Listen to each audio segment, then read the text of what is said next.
delas foi Lucitério, então foram todos elementos que a gente pesquisou bastante, depois a gente começou a utilizar esses conceitos que a gente fez pesquisa lexicográfica. E durante as reuniões do Greenvex, nós tínhamos balanços semanais, né? Então a pessoa ela falava como é que era a semana dela. E uma coisa que a gente fazia até que automaticamente, sem perceber, sem ter autolucidez disso, é que as pessoas faziam balanços da semana referente à própria autolucidez e à variação de autolucidez ao longo da semana. Até que chegou uma voluntária, na época ela coordenava o Greenvex, e ela fez um gráfico, né? Ela era muito afinizada com os processos de matemática. Ela fez um gráfico assim, tipo, explicando como é que tinha sido a variação, mais ou menos assim, né? A variação de lucidez dela ao longo da semana. E todo mundo olhou para o gráfico e falou, nossa, de onde você tirou isso, né? Por quê, né? Esses parâmetros, como é que você faz? Aí a gente começou a se tocar e a gente pesquisava ou avaliava a nossa lucidez nas reuniões. E as próprias reuniões do Greenvex, elas acabavam sendo, segundo o relato de todos, picos de lucidez ao longo da semana. Então, se a gente pudesse fazer um gráficozinho, a pessoa ela tinha lá uma reunião e vamos seria o ponto máximo de lucidez dela, depois ia caindo, caindo, caindo, depois voltava para a reunião, voltava para esse ponto máximo. E assim, era mais ou menos isso que o relato das pessoas significava, né? E a gente foi desenvolvendo uma ferramenta de autopesquisa, assim, com base nas experiências que a gente foi tendo no Greenbacks. E eu lembro num certo momento que eu tive uma vivência extrafísica, que é uma consex masculina, um cavanhaque assim, mais ou menos jovem. E a gente ficou um tempão conversando. Eu sei que eu levei muita bronca dessa consciex, com relação a vários processos. Eu não lembro ao certo assim, qual que era o conteúdo desse diálogo que a gente teve. Mas eu lembro muito dele frisando lucidograma, lucidograma, lucidograma, e ficava repetindo essa palavra. Eu lembro o rosto dele repetindo. E aí eu voltei com aquilo e falei, nossa, acho que é isso aí mesmo. E aí a gente acabou desenvolvendo essa ferramenta, fizemos lá um experimento de 3 meses e frutificou numa GESCOM em 2015, que está publicada nessa Homo Projector. Então, a primeira versão do lucidograma, que não é essa que eu apresento aqui, né, a gente alterou substancialmente, ela está aqui nessa revista. A revista Homo Projector, volume 2, número 2, de julho, dezembro de 2015. E foram autores dessa primeira versão, né, eu faço questão aqui de falar o nome deles, é Ana Catarina Franzini, né, minha parceira, Antônio Minoro, tá aí também, Daniel Aires, Ibis Lourenço, Igor, eu, né, João Paulo Pedotti, José Ribeiro da Silva, Juliana Tomita, Kizzy Cesário, Lucas Rafael Crestani e Rony Rowling. São essas pessoas que contribuíram para esse primeiro experimento. Então, foi um experimento grupal de avaliação da autolucidez. Depois a gente fez alguns gráficos de tendências, que eu vou mostrar. Aí, assim, a conclusão que a gente chegou, basicamente, foi que pensionizar sobre lucidez aumentava a nossa lucidez ainda mais, né? Então, é uma conclusão óbvia, mas às vezes a gente precisa passar por algumas situações ou fazer alguns experimentos para chegar nessas conclusões, por mais óbvias que sejam elas, né? A crítica que recebemos com relação a esse material é que faltava um referencial objetivo, porque ele era baseado unicamente nas nossas próprias percepções. Então, o que valia mais era a variação em si e não onde que nós colocávamos os números ou as notas. E aí tem um ponto interessante que nós fizemos gráficos do grupo todo, gráficos de pessoas, e aí eu trago um gráfico só que ele chamou a atenção da gente, porque ele trouxe uma variação bastante afim entre duas pessoas que ocupavam a mesma função dentro do grupo. As duas funções de coordenação. Na época era eu e a Ibis, e a gente tem um... Isso. E aí a gente percebeu que momentos de alta, né, do azulzinho, do vermelhinho, combinavam com momentos de baixa. E eles tinham uma, vamos dizer assim, uma certa proximidade que a gente achou interessante. Aqui teve uma queda, todo mundo caiu, depois subiu um pouquinho ao mesmo tempo, depois aqui já teve uma diferença, mas enfim, ele teve várias aproximações. E isso a gente ficou, né? Caramba, o que será que foi isso, né? Tem relação com o amparo de função, tem relação com a nossa afinidade prévia, a gente tem bastante afinidade, voluntariamos juntos hoje na mesma área também, inclusive. Então, assim, a gente ficou pensando, né, sobre isso, mas a gente viu que existia essa proximidade, né? Aí teve essa experiência do Greenvex, depois da publicação eu quis continuar, né, junto com outras duas pessoas, a Ana e o Lucas, que é uma pessoa que hoje não nem voluntaria mais, mas nós queríamos dar continuidade fazendo um grupo de pesquisa no IPC. E aí esse grupo, o objetivo era a gente fazer uma revisão bibliográfica, né, e ajustar o método, acertar o que tinha ali, né? O que era bom, o que não era, como que a gente conseguia colocar um modelo, né, objetivo para a gente conseguir suprir essas críticas que foram realizadas com relação ao material. E no meio de 2016, acho que até um pouco antes, nós desativamos o grupo por uma questão assim, a gente não estava conseguindo dar conta também da quantidade de trabalho e também pela decisão nossa de vir para Foz do Iguaçu. E aí acabou desativando, mas foi assim um período bastante importante, justamente que foi um período que a gente estudou mais esse processo de lucidez, pegamos mais bibliografia, olhamos com um pouco mais de cuidado para essas questões.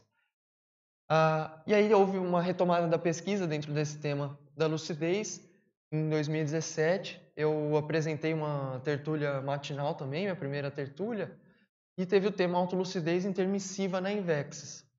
E aí a abordagem que foi dada com relação ao problema da autolucidez, ao processo da autolucidez, era uma abordagem mais voltada à holomaturidade, à recuperação de cons. Então, aquelas priorizações que você vai realizando na sua vida, desde quando o intermissivista ele conhece, focado, né, no intermissivista, desde quando ele conhece a conscienciologia, acessa essas ideias e as repercussões do acesso dessas ideias, né, até um momento de recuperação dos seus cons magnos, passando aí por posicionamento intermissivo, priorizações evolutivas, né, escolhas de vida que essa pessoa faz, depois um momento de autoprodução, de produtividade interassistencial, e aí nessa produtividade interassistencial ela vai recuperando, fixando mais cons até conseguir recuperar os seus cons magnos. Então foi mais nessa abordagem relacionada à recuperação de cons, é um desenvolvimento da pessoa.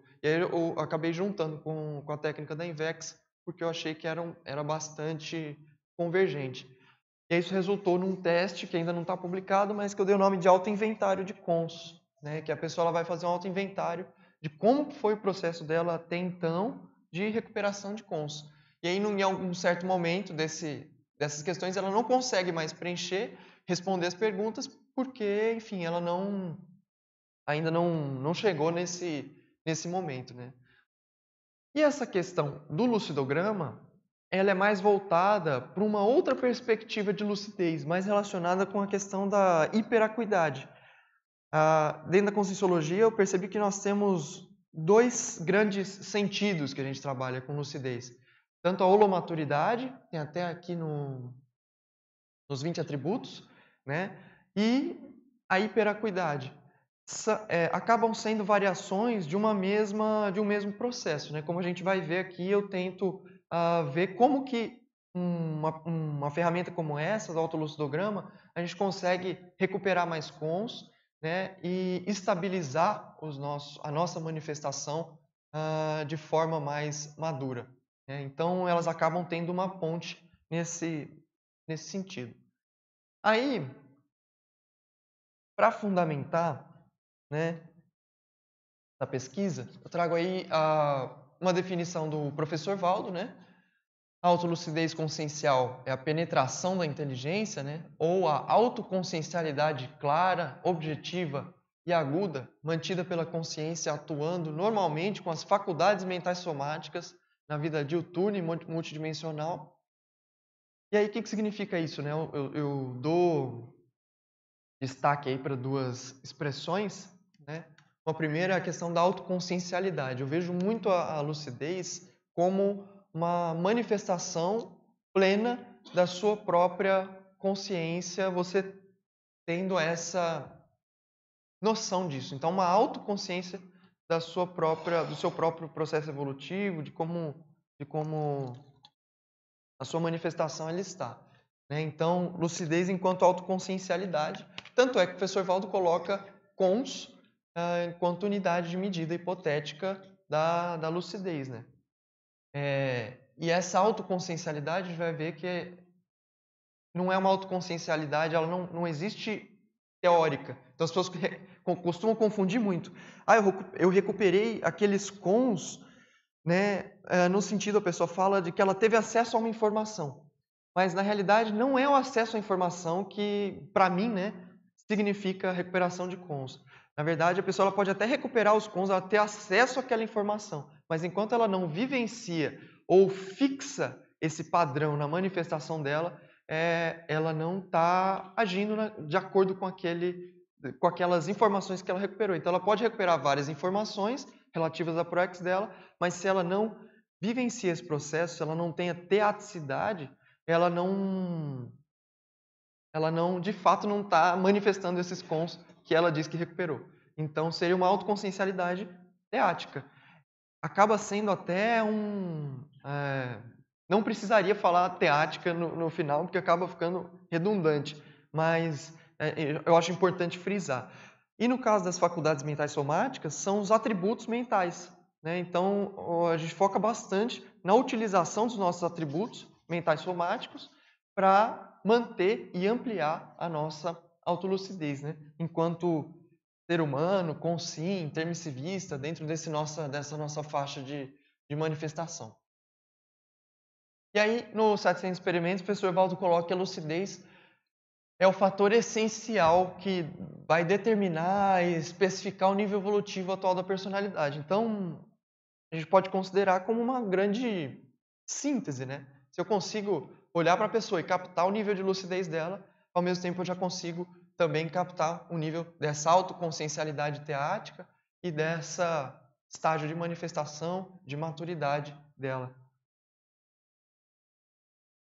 Tanto é que o professor Valdo coloca no conscienciograma, eu fiz questão de observar as expressões, ele utiliza como sinônimos, correlatos, analogias, autolucidez, eu até anotei aqui, autoconsciência, hiperacuidade, autodiscernimento, maturidade, ele utiliza como expressões uma grande sinonímia aí do processo evolutivo, né? Então, em todas as folhas tem alguma questão que ele pergunta o seu nível da sua autolucidez pragmática com relação a isso, sua autoconsciência, sua hiperacuidade, a sua... E aí eu acho que ele trabalha esses termos como grandes sinônimos para ampliar aí o nosso leque de cognição com relação a isso, né? Então, aí são duas frases, né? E eu trago mais 4 premissas que ajudam a gente a destrinchar um pouco mais essa questão da lucidez.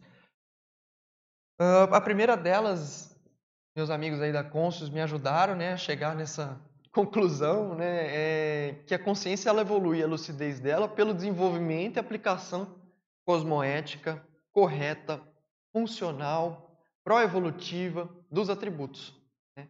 Então, demanda essa autocoerência teática. Então, se eu tenho um atributo que ele está disfuncional, a minha lucidez ela é mais baixa, né? Então, quanto a gente pode fazer uma correlação nesse sentido, né? A lucidez ela tem relação com a utilização plena dos atributos conscienciais que você já desenvolveu, né? Uma outra premissa, eu não vou me deter muito aqui, porque eu acho que é mais interessante a gente ir direto para para o instrumento, é que a lucidez ela é uma resultante, né? Ela não é um conceito absoluto, nem é constante no nosso nível evolutivo, ele é bem variável e é uma resultante das interações da consciência, né, com o ambiente e, obviamente, com ela própria, no caso de autoconsciência que nós estamos falando, né? Então, a lucidez ela sempre vai ser essa síntese, essa resultante das interações dela consigo mesma, com o ambiente. Então, é um conceito relacional, vai depender sempre dessa relação, né? Ambiente, consciência, e aí, se a gente não tiver isso em mente, fica difícil de entender a lucidez. Uma outra premissa é que essas interações elas são processadas pelos atributos mentais e ocorrem por meio se a gente puder sintetizar aí, né, de forma até grosseira, mas eu acho que foi uma síntese mais pragmática, por meio de percepções, né, que são inputs, e ações no sentido mais de outputs, nessa interação da consciência com o ambiente, né? O quanto que ela está percebendo do ambiente, recebendo do ambiente, né, recebendo esses inputs e também agindo até no sentido da própria pensenidade, tá? Uma ação aqui no sentido mais amplo. Se a gente for ver a consciência enquanto um sistema, né, a gente consegue ver essa perspectiva. Nesse atual autolucidograma, tem uma outra premissa que vai fundamentar o modelo da desperticidade que eu utilizei, e que eu acho, até a desperticidade, os fatores externos do ambiente predominam enquanto determinantes diretos da lucidez. É uma hipótese que eu coloco, né? Eu acho que a consciência ela é extremamente complexa, mas a nossa manifestação ela só vai atingir uma autossuficiência de vontade que vai independer mais assim, né, do ambiente. A consciência vai conseguir diminuir a influência do ambiente sobre ela. Ambiente aí entra mesologia, entra outras consciências que ela está interagindo, tudo isso, né? A partir de um nível de autodesperticidade. Antes disso, nós temos técnicas de mensuração, de ampliação de lucidez, precisamos compreender o processo da lucidez, né? E de ambientes lucidogênicos também, né? O curso intermissível ele acaba sendo um grande ambiente lucidogênico, o tertuliário é um ambiente lucidogênico, expande nossas faculdades mentais, e as próprias atividades da conscienciologia, né? A gente está estruturado, a gente tem uma estrutura favorável ao processo da recuperação e fixação desses cons, a uma estrutura favorável à ampliação da nossa lucidez. Então, técnicas evolutivas, metodologias, cursos, livros, campos de pesquisa, os campi conscienciológicos, a Cognópolis, todas são estratégias de ampliação da autolucidez, né? Ambientes lucidogênicos. E aí, isso eu acho que é muito importante para a gente de conseguir também valorizar, porque o que eu considero que a consciência mais lúcida é aquela que tem noção também de quando, em quais os momentos, os contextos e quais os ambientes que abaixam a lucidez dela. E ela vai evitar esses contextos, vai evitar esses ambientes, né? Isso é uma manifestação da inteligência evolutiva, né? Então, não, é uma ingenuidade muito grande a pessoa ela achar que se ela for, por exemplo, ela já tem uma lucidez suficiente, ela dá conta ali, qualquer ambiente ela vai se manifestar da mesma forma, né? Na Invex a gente vê muito isso, os inversores saem da casa dos pais, né, com uma certa antecipação, né, ou até mesmo assim num momento mais correto, tendo em vista que hoje nossa sociedade tende a fazer com que manter os filhos na casa dos pais, né? Mas esse movimento de saída da casa dos pais, quando a pessoa ela vai retornar depois, ela sente uma alteração muito drástica na lucidez, na manifestação dela. E isso é um relato comum em todos os inversores, todo o pessoal que a gente conversa, que a gente tem contato. Justamente porque é um ambiente ali em que fatores mesológicos, genéticos, se intensificam muito e alteram a manifestação da consciência, né? Então, você depois de ter saído, por exemplo, no caso da Invex, da casa dos seus pais, ao retornar para a casa dos seus pais, esse é um momento de autopesquisa lucidométrica, autolucidométrica, muito legal, assim. É justamente para a pessoa saber quais são aqueles momentos, aqueles traços, o que faz a pessoa cair a lucidez dela. E aí, essa lucidez despertológica, a consciência ela já consegue ter um nível de sobreposição ao ambiente, né? Até o nível mínimo de lucidez dela, ela sabe que ela vai conseguir ter um certo domínio das suas faculdades sem interferências externas, né? Sem processo da exopensenidade que vai deixar ela assediada, que vai atrapalhar a manifestação dela, enfim. Essa é uma hipótese que eu coloco e ela sustenta aí a nossa técnica, né? E aí o modelo despertológico, ele está baseado num verbete do professor Alexandre, que chama Tríade da Autodesperticidade, e ele diz que, tem até a definição dele aqui eu vou ler. É a conjugação de 3 qualidades, virtudes ou trafores básicos para o desenvolvimento e assunção da condição da desassedialidade permanente total. Autodefesa energética, a autorretidão cosmoética e a anticonflituosidade. Aqui, para fins de autolucidograma, eu altero essa autodefesa energética para um autodomínio bioenergético, né? E vejo também essas 3 condições como atributos desenvolvidos, né? Então, nesse sentido, a gente já consegue juntar. E se a pessoa ela consegue manter e sustentar a condição desses 3 traços, desses 3 atributos, em tese, por hipótese, essa pessoa também consegue sustentar uma condição de desperticidade. É o que o verbete traz, né? Seria traços centrais desse processo, e o lucidograma ele vai trabalhar especificamente com esse modelo, tá? E ele vai ser, né, indo já para a nossa técnica, um instrumento de aferição diária do nível de autolucidez da Consim, fundamentada na conscienciologia, visando o aumento e a manutenção da autoconsciencialidade diuturna, tendo o ser desperto quanto modelo de referência. Poderia ter outro ter quanto modelo de referência? Poderia, mas eu acho que é mais funcional para o nosso contexto de intermissivista a gente focar nessa qualidade, até porque o professor Valdo coloca, né? Se você não sabe qual é a sua ProEx, ser desperto, invista na desperticidade, que com certeza isso está, né, na sua ProEx. E então acaba sendo aí uma meta comum, né, evolutiva, de autodesenvolvimento, de sustentação de uma condição de maior liberdade interassistencial, que acho que todos que fizeram curso intermissivo têm, pelo menos, desejo de alcançar.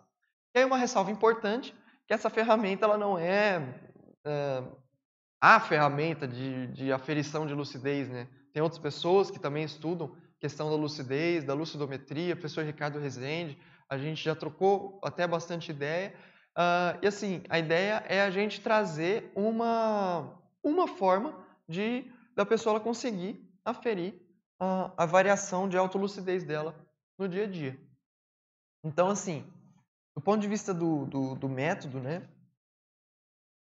Eu distribuí uma folhinha ali, eu não sei se todo mundo pegou, mas eu acho que fica mais fácil acompanhar nessa folha, né? E aí ele vai estar baseado em 3 variáveis, né, primárias, principais. Inicialmente eu tinha colocado outras variáveis, né, mas aí eu vi que ficaria mais funcional para a gente utilizar a questão dos pensenes para conseguir até gerar uma medida de autocoerência entre cada uma dessas condições. Então a pessoa ela vai avaliar os pensamentos dela, o conteúdo da pensenidade dela, o processo da intencionalidade, né? E aí por isso patopensenidade, ortopensenidade, no sentido de que o que vai mandar na pensenidade é o pensamento, né? Então a ortopensenidade seria aquele pensamento mais correto, aquela manifestação mais correta. Tá num sentido mais amplo, tá? Essa ortopensenidade eu não achei um termo melhor até o momento, e eu acabei não falando, mas cada uma dessas variáveis ela vai apresentar um binômio, né? Que é um binômio norteador, que vai ajudar a pessoa a nortear a autoavaliação dela, né? Para a condição das energias, a entropia e a homeostasia, e para os sentimentos, né? E aí é importante falar que a questão dos sentimentos é relacionada principalmente com as interações que essa consciência está tendo, ou ela vai ter, com ela própria e com os ambientes, com as outras consciências, né? Então, o sentimento ele acaba sendo as emoções, enfim, processo afetivo, uma forma de compreender essa interação, como que ela está ocorrendo, né? E aí o binômio que vai auxiliar é a hostilidade e fraternidade, né? O que entra de modelo para cada uma dessas condições, né? No caso dos pensamentos, seria aquele traço de autorretidão cosmoética. No caso das energias, o autodomínio bioenergético, né? Como está nessa tabelinha.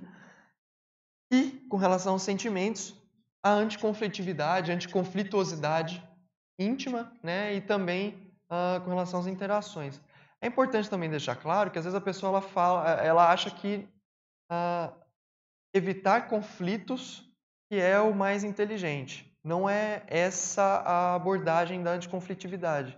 Eu vejo que às vezes é necessário você dizer alguma coisa para a pessoa que ela não vai se sentir bem com isso, e pode eventualmente gerar um conflito dependendo da reação das outras consciências, né? Inclusive isso é algo que faz parte da TARES, da tarefa do esclarecimento. E o que acontece? A anticonflitividade é mais no sentido de você não levar um conflito para casa, no sentido de você não entrar em conflito com a situação, especialmente o conflito íntimo, né?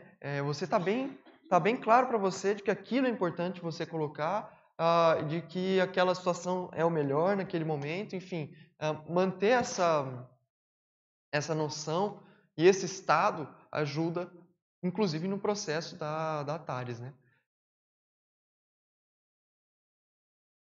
Auto-anticonflituosidade, é. Mas assim, isso acaba reverberando na conflituosidade também da consciência com relação a outras consciências, né? Nas relações dela. Então, às vezes, a pessoa ela é muito conflitiva, né? Essa conflitividade da pessoa tem relação com algum nível de conflito íntimo. Fala. Você pode usar o microfone?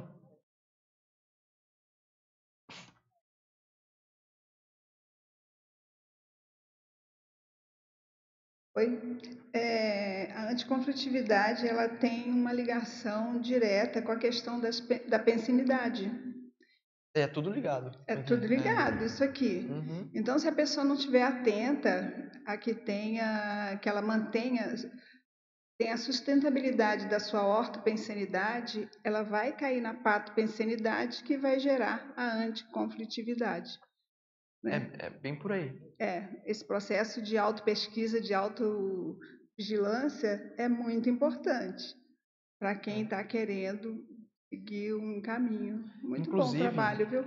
obrigado, Marisa. Inclusive, uma coisa que até me foi colocado por uma colega, ela falou assim, isso aqui consegue até avaliar a pessoa, o nível de autocoerência, né? Então, imagina, você dá uma nota muito alta para os sentimentos, né? Mas dá uma nota baixíssima vai lá, você dá 10 para os sentimentos e dá 0 para o pensamento naquele dia. Tem uma autoincoerência na sua manifestação. Tem algum ponto cego, tem alguma coisa que você não está enxergando, né? Então, é nesse sentido que o autolucidograma ele consegue te dar autodiagnósticos, né? Então, é mais ou menos por aí. E aí você vai se avaliar com base em 3 notinhas, né? Nota 0, nota 5 e nota 10. Para cada uma dessas, é bem radical isso, né? São só 3 notas, mas a ideia é que seja uma ferramenta simples para a pessoa conseguir utilizar no dia a dia. Enfim, é um instrumento que está aí começando, né, vamos dizer. Para cada uma dessas condições, para os pensamentos, para as energias e para os sentimentos, eu vou dar no fim do meu dia uma notinha, né, de 0, 5 ou 10. A nota 0, ela vai representar autoinconsciência, né? E aí, nesse sentido de não perceber, e aí eu vou jogar com essas palavras, né? Não percebi, percebi, percebi, agir. Esse agir é o agir corretamente e agir corretamente com eficácia. Funcionou o que eu fiz. Eu posso agir, mas também não funcionar ali em cima do lance. E aí minha nota não vai ficar alta. Então, esse agir ali está nesse sentido, né? A gente já vai entrar em cada uma das hipóteses para deixar mais claro, né, como é que funciona, mas é isso. Então, como mostra essa segunda tabela, ela não percebeu, pode ser por autoignorância, por autoesquecimento ou por autodesorganização mesmo, né? Ela vai dar nota 5 se ela tem uma autoconsciência ideativa, ou seja, ela percebeu aquilo que está acontecendo com ela. Ela percebeu, mas não agiu, no caso de autocorrupção. Ela percebeu e agiu e aquilo não deu muito certo, e aí teve um auto-insucesso, né? Ou uma autodescontinuidade. Ela percebeu um estado positivo ao longo do dia dela, só que teve uma quebra e ela não conseguiu retomar esse estado positivo. Então, ela mantém a nota 5 dela. Pode falar, Ior. Eu tenho só por ver se eu entendi certo. Então, você dá a nota 0, 5, o 10, você não tem 7, nota 7. Por enquanto, não. Por enquanto, não. Esse é interessante porque eu acho que esse vai ter uma outra indicação, né, de graduação dessa notação, né? Como você fala, na teática pode ser uma coisa que é muito cosmoética, que é já de um nível alto, esse é um 10. Se faltam dos fatores dentro dessa nota 10, pode ser diminuir um pouco, pode ter mais gradações. Sempre vai ter uma gradação, mas a ideia é que essa técnica ela ajude você mais a visualizar e a tirar autodiagnósticos desse processo. Eu acho que a matemática pode talvez ajudar. Né? Você tem 3 notas, mas você fez um diagrama de duas dimensões, certo? Por que você não usa uma diagrama 3-dimensional? Eu acho que essa vai... Uma possibilidade aí. Eu penso porque esse potencial é muito maior que você usa agora. A ideia é genial, né? E eu acho pode ser interessante por ver os efeitos, né? Como você faz esse desenho de um diagrama visual, pode ser muito interessante por Eu vou ver. mostrar um gráfico do meu experimento. Tá bom. Eu vou mostrar. Eu vou esperar um pouco. Não, mas aí assim, só para a gente entender. Quem mais? Deixa eu colocar em cima do que o Jorge falou. Eu achei interessante porque eu estava pensando justamente nessa gradação, a que horas ela vai surgir. Eu acho que o momento ela vai surgir. A própria pessoa, à medida que ela começar a ficar mais lúcida, ela vai dizer assim, poxa, eu não sou tão assim, então essa gradação no futuro, à medida que vier a lucidez, ela vai surgir automaticamente. Mas eu tive uma outra visão, né, do que ele colocou aqui dentro desse apenas 3 opções de autoavaliação. Que isso mais tarde vai levar a longo prazo ao autoemperdoamento. A pessoa vai, para mim, o que eu entendi é que ela vai começar a se olhar com o olho mais crítico quando ela tiver lucidez. Ela começa na graduação e mais tarde, de acordo com a maturidade da consciência, não estou falando da maturidade biológica, né? Mas de acordo com a maturidade da própria consciência, aí virá essa graduação de uma forma mais lúcida e mais coerente. Ela vai cair dentro da coerência e da autenticidade consciencial. Isso dentro de uma gradação da pesquisa de resultado a médio e longo prazo. Foi um dos resultados que eu percebi. Os resultados, uma das eu conclusões percebo, parciais eu alcancei isso da proposta de hoje. Pode falar. Parabéns pela pesquisa. Obrigado. Eu vejo assim que você está colocando algumas variáveis macro aqui e que cada uma delas dá para fazer N outras variáveis influenciando nelas, né? Então, por exemplo, você colocou a questão da hiperacuidade, né? Perceber e não agir.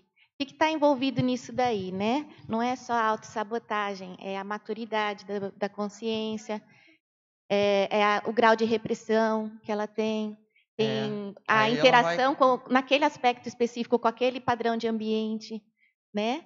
Então, cada um desses também futuramente vai desdobrar em muitas outras. Com a aplicação, na prática, a ideia... O que acontece? O intermissivista. Eu vou só entrar em cada uma das hipóteses aqui mais profundamente para a gente conseguir ver como é que dá essas notas. Mas, na prática, a pessoa ela vai ver que ela vai travar na nota 5. Por que eu estou travado na 5? E aí que é o pulo do gato e que ela vai tirar os autodiagnósticos dela. Isso, de onde que está o problema? Como que ela vai resolver aquele problema? Às vezes, não é algo em cima do lance que ela vai ter que fazer. Às vezes é uma consciencioterapia, às vezes é um conflito íntimo, às vezes é aquela manifestação, ela tem relação, e a perpetuação daquilo no tempo, não é uma mudança de comportamento simples que a pessoa ela pode fazer ali, pontual, para alterar essa autolucidez dela. Então tem relação com esse autoimperdoamento nesse sentido. Então a pessoa pode travar na nota 5 e ela vai começar a identificar autodiagnósticos para conseguir ter a nota 10. E o que acontece? O lucidograma ele funciona, o autolucidograma, num gráfico de tendência no tempo. Então não é todos nós ficamos lúcidos. Temos dias que a nota é 30. E está tudo certo, é essa nota mesmo que eu vou me dar, esse posicionamento. Só que qual que é a questão? É a diminuição dessa oscilação. E aí você vai aferir um nível em tese, né, de autoesperticidade, se você conseguir manter um gráfico com uma nota alta ou com uma variação mínima no tempo. E aí demanda um experimento de 6 meses, 1 ano. Então esse experimento ele é a médio, longo prazo, vamos dizer assim. Mas ele traz um resultado em termos de autodiagnóstico que é muito interessante. Pode falar. Posso fazer uma pergunta que ainda é dentro do conceito da lucidez antes do gráfico? E é o seguinte, eu vejo que tem a ver também com autodiscernimento, porque Total. às vezes, por exemplo, você pode ter uma situação e daí você não identificou o que seria a melhor ação naquele contexto. Então, daí como é que você daria uma nota, né? Porque não conseguiu chegar a entender o que está errado, o que precisa melhorar ali pelo autodiscernimento. Aí é o processo de autopesquisa, né? A pessoa ela vai avaliar, mas a autolucidez ela anda junto com a questão do autodiscernimento. São dois conceitos totalmente correlatos. São vários fatores que entram. Eu tenho uma dúvida, como nós podemos, ou como você pode talvez pensar em pesquisar sobre ignorância. Porque na ignorância nós temos uma lucidez talvez bem alta, mas não percebem um assédio grande. Esse é um problemático. Eu acho como esses gráficos que você usa tem um potencial para identificar quando nós entramos de um risco de assédio, né? Uma pergunta nesse caso você tem também uma pesquisa de efeitos que você percebe. Um exemplo, né? Você falou eu tenho 30 uma vez, é um exemplo. Então, o que aconteceu se você tem uma fase de vários dias como um resultado de 30? Aumenta para psiquismo, claro, né? Porque nós temos autolucidez. Mas talvez nós temos também fases por empula de uma outra faixa de lucidez, por trabalhar mais assistencial como Equipex. ter mais ectoplasma, por exemplo, por trabalhar uma outra faixa. Eu acho que isso é interessante por descobrir quando nós temos um desenvolvimento da nossa lucidez, nós trabalhamos em faixas, né? Como descobrir essa faixa? E quando nós temos um potencial de empular e falta só um pequeno impulso. Porque esse diagramas que você fazendo mostra bem visível. Aqui eu sou ignorante. Né? Eu penso que eu tenho 30, mas não tem efeitos por empular uma outra faixa. Os efeitos são já muito visíveis, né? Eu estou trabalhando já de um outro nível mais alto. Eu preciso pensar em pula de uma outra faixa. E quais são os resultados, né, dessa pesquisa?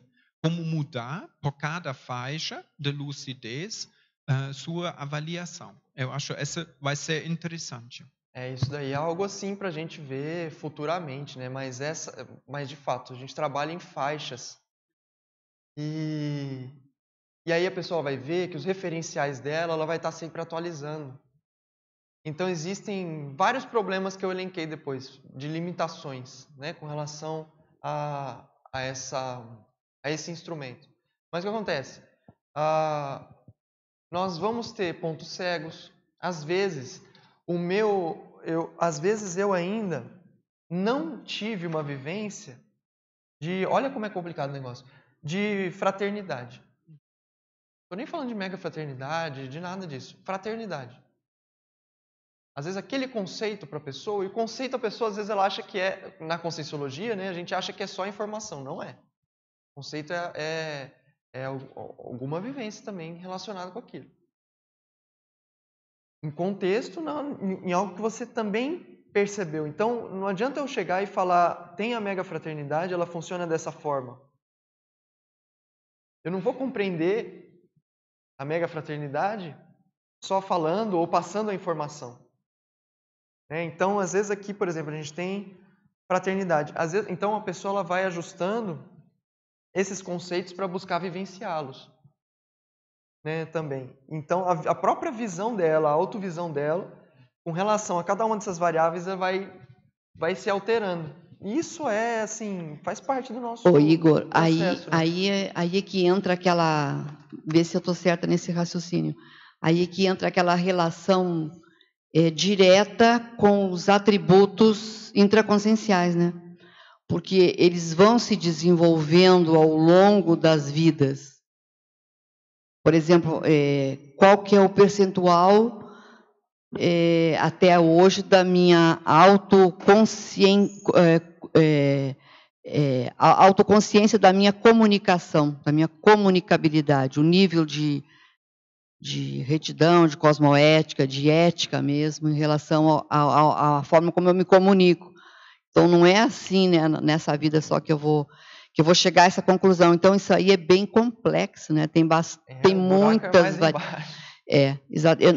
Pelo menos eu estou raciocinando dessa forma, né? Porque eu vou ver a minha consciência como que faz parte dela todo o meu holossoma, mas eu não fico... O holossoma é uma parte. Aí eu vou, então, analisar aqui o outro lado dos meus atributos intraconscienciais. A minha consciencialidade, como você falou aí, que é um dos pontos básicos aí para chegar a um entendimento dessa relação direta aí com a lucidez e os atributos intraconscienciais. Eu estou certa nesse raciocínio que eu estou fazendo? Sim. Eu vou explicar agora como que mais ou menos funcionam essas hipóteses que a gente vai dando as notas, para ficar mais claro. Mas a ideia é você ter uma manifestação e tornar ela natural, né? Sem esforço. Isso você desenvolveu com desenvoltura, aquilo ali. Então, por exemplo, virando a página aí que vocês têm, eu detalho cada uma dessas hipóteses. Então, assim, a consciência ela vai dar nota 0 em 3 condições, igual eu falei, autoignorância, autoesquecimento, autoorganização. Essa primeira hipótese de autoignorância é quando ela simplesmente não percebe a variável específica no momento. Ela não vai perceber aquilo em cima do lance, os pensênios dela em cima do lance, o que ela está sentindo em cima do lance. E aí ela vai agir sem pensar, porque a gente está sempre agindo, estamos agindo o tempo todo.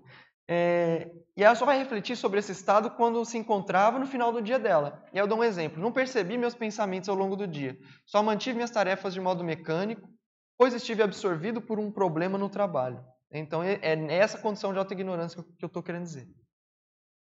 Uma outra hipótese é quando ela esquece. Ela não se recorda da variável. Então, ela não se recorda o que ela sentiu ao longo do dia. Isso já é um indicador de autolucidez baixa. Ela não teve atenção com relação à variável. Então, ela chega no fim do dia, não consigo me lembrar dos pensamentos que posso ter percebido ao longo do dia. E a ideia qual que é? É você dar nota e justificar a nota. Minha nota é tal. Por quê? Por conta disso. E aí, essa autojustificativa, você está trabalhando nesse auto-imperdoamento também, na autocrítica. Você tá aprofundando o seu processo de autocrítica. Uma terceira hipótese em que ela vai dar nota 0 é por autodesorganização, quando ela não prioriza o preenchimento no final do dia. Então, por exemplo, teve um dia cheio, ela fala, não, teve um dia muito cheio aqui, baguncei, não sei o que, não preenchi. É 0. Porque se ela está desorganizada, isso já demonstra um nível mais baixo para essa faixa do autolucidograma em que ela se encontra. Então, são essas 3 hipóteses que eu encontrei, tá? Podem existir outras. Por isso que a gente precisa justificar as notas. Então, nessa justificativa, a gente pode encontrar várias outras hipóteses. E aí é capaz a gente, num momento, conseguir chegar numa escala de 0 a 10. Mas eu gosto desse tipo de escala mais radical, porque faz a pessoa se posicionar com relação àquilo ali. Então, quando que ela vai dar nota 5? Em 3 condições. Ou quando ela percebe um estado negativo em alguma das variáveis, mas ela permanece nesse estado sem ação para alterar. Por exemplo, e coloco aqui, percebi predominância de ambiente entrópico na minha holosfera pessoal, mas não tomei nenhuma atitude para alterar este padrão. Quando a pessoa escrever isso, já dá vontade dela falar, fazer assim, nossa, mas por que eu fiz isso, a necessidade dela, enquanto termicivista, enquanto consciência que está buscando ou que valoriza o processo evolutivo, é ela ver essa justificativa que ela deu e falar, nossa, eu tô realmente autocorrupto, não estou fazendo nada para alterar esse processo. E continuei fazendo várias tarefas ao mesmo tempo, porque, enfim, a pessoa valorizou mais ali alguma outra atividade. Essa é uma hipótese. Outra hipótese em que ela vai dar nota 5. Quando ela percebe um estado negativo, ela vai agir para alterar esse estado. Só que ela não obtém sucesso, ela não consegue mudar o bloco dela. Então, essa dificuldade dela de alterar, de mudança de bloco, também vai impactar na nota dela. Por exemplo, percebi um ambiente entrópico na minha holosfera pessoal. Instalei o EV por 5 minutos, com melhora pontual, mas depois voltei ao mesmo padrão até agora, até a noite. Então, ela vai observar o dia dela, ela melhorou ali pontualmente, ela pode ter melhorado ali também, mas se ela pegar a média do dia, ela não conseguiu manter um padrão positivo. Por exemplo, no processo das bioenergias, no caso da homeostasia. Não conseguiu. E homeostase tem muita relação com o processo da entropia, homeostase, com auto-organização, com autodisciplina. Então, eu vejo essa questão das energias muito nesse sentido também. Tá? E uma outra hipótese, em que ela vai dar nota 5, quando ela percebe um estado positivo, mas ela não consegue dar manutenção. Então, ela acorda, por exemplo, percebi uma predominância de ortopensinidade de manhã, mas o padrão se alterou por pensamentos nosológicos ao longo do dia e não conseguia alterar novamente esse padrão. Teve uma descontinuidade, teve uma quebra, e ela não conseguiu voltar. Então, essa autodescontinuidade, ela vai dar nota 5. Essa é a maior parte das hipóteses em que nós nos encontramos, vamos dizer assim, nossa condição aqui. E a hiperacuidade, ela vai dar nota 10 em 2 condições, e exemplos. Autocorreção, quando ela percebe um estado negativo e age para alterar ele positivamente, então ela vai se corrigir com sucesso. Então ela vai perceber, por exemplo, uma hostilidade frente a uma situação. porém aplico uma técnica de autodesassédio e obtenho sucesso, conseguindo construir um holopensene fraterno. Ou um sonho de consumo, no caso, que seria quando eu percebo um estado positivo e mantenho esse estado ao longo do dia. Percebi um estado de fraternidade desde a hora que eu acordei até o final do dia. É uma autocontinuidade dentro daquele padrão homeostático, fraterno ou ortopensênico. Aqui tem uma questão. Depois a pessoa ela vai analisar certas correlações e ela vai ver que às vezes uma nota alta tem relação com o ambiente onde ela estava. Ou com uma consciência que às vezes estava junto com ela. Então são todas hipóteses que ela vai conseguir tirar depois. E coisas que a pessoa pode escrever também ao final do dia para apimentar, vamos dizer assim, para ela conseguir ter mais dados para gerar, né, autodiagnósticos. Momentos, né, ápices, né, momentos de maior e de menor lucidez, os efeitos das interações nos ambientes, comportamentos, acertos e erros. Esse foi o dia que eu escorreguei na banana nisso, acertei naquilo. Consciências, que ela percebeu, né, contatos com consciências, com consciência. Ela pode resumir as atividades do dia ou anotar trafores e trafares manifestados. São coisas que ela pode anotar ao final do dia dela. E isso pode ajudar ela, né? No fim das contas, ela pode fazer uma planilha e colocar cada uma dessas variáveis, né? Como eu fiz. Vou falar. A proposta de colocar essa avaliação ao final do dia foi proposital para ter um momento de reflexão ou não foi pensado a respeito disso? Porque ao longo da sua explicação, eu fiquei pensando por que não fazer isso ao longo do dia quando eu me percebo na situação. Ou nos contextos, né, nas interações, ao final da interação eu fazer essa aferição.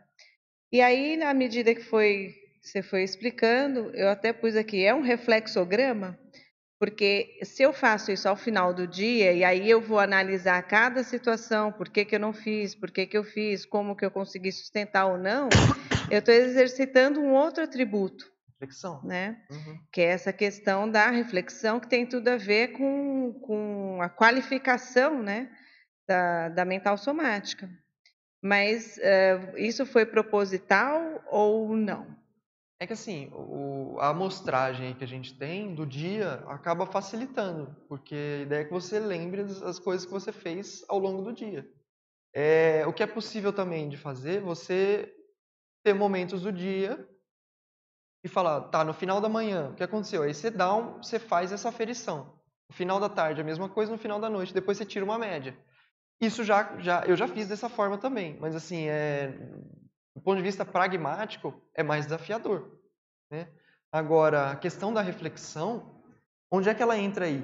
O Antônio estava me perguntando ontem, qual que é o ponto principal, assim, né? O processo do parapsiquismo, o processo da intelectualidade. Eu acho que um dos principais é a questão da autorreflexão. Se você não reflete, não tem como você ampliar a sua autolucidez. E aí, a autorreflexão, ela tem a ver com essa autoconsciencialidade teática, na medida em que eu posso não saber o que eu estava fazendo ali naquele momento, mas depois eu consegui entender o contexto, eu percebi o que eu fiz, e eu vou me esforçar para alterar aquele comportamento ou tentar entender o que está acontecendo ali. É a autopercepção, né? Tem tudo a ver. Então, demanda autorreflexão. Na verdade, a ideia é forçar a consciência a ter uma autorreflexão. O Igor. Alô? Igor, bom? Eu gostei muito da sua questão, mas eu vou tentar flexibilizar um pouquinho mais o número 5, tá? Então, quando você colocou lá a questão da autodescontinuidade, vamos dizer que eu percebi um processo entrópico com um colega, tá? Estou lúcido para isso, fiz a escagem lúcida do processo, só que o meu caminhão, ele tem uma certa tara psíquica. E isso vai alterar o meu padrão o dia inteiro. Uhum. Mas eu estou lúcido para esse processo. Porque quando você coloca a questão só do padrão, eu tive contato com aquilo e aquele padrão eu continuo a mesma coisa. Mas dependendo do nosso nível evolutivo, e da nossa capacidade, às vezes, quando vem mais consciência e realmente para assistir, realmente há uma queda do nosso padrão. A gente não consegue manter, sabe? Ainda estamos em evolução. Então, nesse sentido, daria 5 ou daria 10? Porque eu estou lúcido com o processo. E eu sei que aquilo pode ficar, não é só um dia, pode ficar dias com você. Eu ainda daria 5. Então, eu... Tá fazendo careta. Não, mas aí, quando você fala fazer careta, seria uma condição. Uma coisa é você medir a sua lucidez. A outra coisa é a sua capacidade de lidar com aquilo. Eu estou lúcido para o processo, mas ainda não tenho estrutura, força ainda. Uma coisa, se você faz lá uma corrida e está correndo, começando a correr agora, você tem um limite de resistência. Isso. Depois você fica mais forte e aí sim você vai consegue ter que analisar sorrir com o processo. O quanto que aquela interação te impactou e o quanto que aquilo atrapalhou outras atividades que você estava fazendo. Tá, mas exemplo. Aí eu não estou falando de atrapalhar, eu estou falando de saturação. Tem uma questão que parece que muda, que é o referencial que você está colocando. O referencial que você está colocando é referente a você mesmo. Aquilo que está proposto é referente ao desperto. Então, essa questão, eu comigo mesmo, nível evolutivo, você está mudando o referencial do que está sendo proposto aqui. Então, por isso que tem essa divergência de entendimento. Mas aí que Se você coloca no referencial como desperto, se coloca como desejado permanente total, essa variável de ter muita consciência e tudo mais, não seria tão relevante. Não tá, é só mas aí tudo bem. Até eu concordo com você. É bem relevante, não é só isso. Mas a questão é do seu nível evolutivo. Eu não posso ser lúcido não sendo desperto? Posso. Eu posso ser um pré-senenão e ter uma certa lucidez? Posso. Só que esse nível de lucidez é da sua capacidade de cada um. Porque assim, você está colocando como se a pessoa fosse desperta teria lucidez. Quem não é desperto não tem lucidez. Não, tem. Por que não? Só que é do seu nível, é da sua capacidade. Não que você não possa chegar lá. Você pode chegar lá. Não, entendeu? Mas aí é outra variável, não é eu posso fazer só um adendo aqui? Faz muito sentido isso, mas olha só. Autolucidez aqui, não enquanto simplesmente a percepção do processo, mas enquanto sustentação de atributos. Autoconsciencialidade teática. Né? Então, você está percebendo e como que você está lidando com aquela situação. Qual que é a sua resposta àquela interação que está ocorrendo. Eu acho que, assim, a tendência nossa, inclusive dos amparadores, quando a pessoa ela se situa, ela entra num fluxo de assistência, ela vai sempre ir mais para a chapa quente, do ponto de vista, inclusive, de ampliação do estofo, de ampliação da capacidade interassistencial dela. Então, ela vai estar sempre testando os limites dela. Vai estar sempre.